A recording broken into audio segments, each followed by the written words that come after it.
जय हिंद दोस्तों, वंदे मातरम।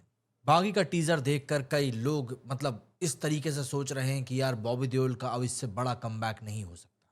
कई लोग बोल रहे हैं कि हम तो इंतजार ही बागी 4 का कर रहे थे। कई लोग तो ये भी बोल रहे हैं कि हम नौकरी की तैयारी ही इसलिए कर रहे थे कि हम कल को टिकट खरीद कर बागी 4 देखने जा सकें। लेकिन देखने को क्या मिला?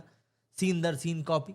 बागी 4 का टीजर देखकर लोगों को एनिमल की याद आ गई। सोचिए कि आप कितने अभागे होंगे कि आप इतने सालों के बाद में वापसी करें और फिर आपको कोई बोल दे, अरे तुम तो उसके जैसे लग रहे हो।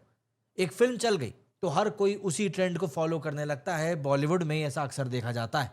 जब तक कि सीन और डायलॉग अलग हैं तब तक तो फिर भी ठीक रहता है, पर जहां पर एक ही जगह पर कुछ मिलता जुलता दिखे तो लोग झटके में पड़ जाते हैं कि यार ये तो डेजा वू हो गया, मैंने तो ऐसा पहले भी कहीं देखा था। शुरू से अगर मैं बात शुरू करूं तो 11 अगस्त को टाइगर श्रॉफ की बागी 4 का एक खतरनाक सा टीजर लॉन्च किया गया। टीजर को ही ये सर्टिफिकेट दे दिया, तो आप सोच लो मूवी के लिए तो इनको नया सर्टिफिकेशन का ग्रेड लॉन्च करना पड़ेगा। 1 मिनट 50 सेकंड वाले इस एक्शन मारधाड़ और भर भर कर रॉ वायलेंस वाले टीजर को देखकर एनिमल की याद लोगों को आ गई। पूरे टीजर में सिर्फ एनिमल ही एनिमल दिख रही थी, ऐसा लग रहा था। हम भी रणबीर कपूर की फिल्म एनिमल की बात कर रहे हैं। अगर आपने ये फिल्म देखी है या फिर टीजर टीजर देखा है तो बागी 4 का कॉन्सेप्ट आप समझ ही जाएंगे। शायद यही वजह है कि लोग इसे एनिमल की एक सस्ती कॉपी बता रहे हैं।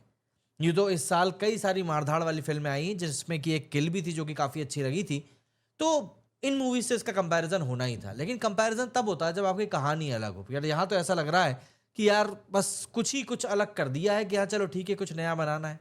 यूँ तो इस साल कई सारी मारधाड़ वाली फिल्में आई हैं और कुछ आने भी वाली हैं जिनका लोगों ने एनिमल से कनेक्शन जोड़ा था, पर टाइगर की बागी 4 में सीन दर सीन ऐसा लगता है कि कॉपी है। रणबीर कपूर, बॉबी देओल हो या फिर मास्क मैन, सब कुछ बिल्कुल वैसा ही दिखेगा जैसा एनिमल में था। शुरुआत करते हैं बागी 4 के टीजर के पहले ही सीन से, जहां पर टाइगर श्रॉफ छत की दीवार पर लेटे हुए हैं। वहीं ऐसा ही एक सीन एनिमल में भी था, जब सबको खत्म करने के बाद रणवीर कपूर खून से लथपथ कपड़ों में गोलियों के बीच लेट जाते हैं। यानी यहाँ पर आपको एक सिमिलरिटी मिल जाएगी। वहीं बागी 4 के टीजर में फिर संजय दत्त की एंट्री होती है, जिनकी आंखों में आंसू हैं। वहीं एक सीन में वो व्हाइट कोट पैंट पहनकर काफी कुछ खच्च खच्च करते हुए दिखाई दे रहे हैं।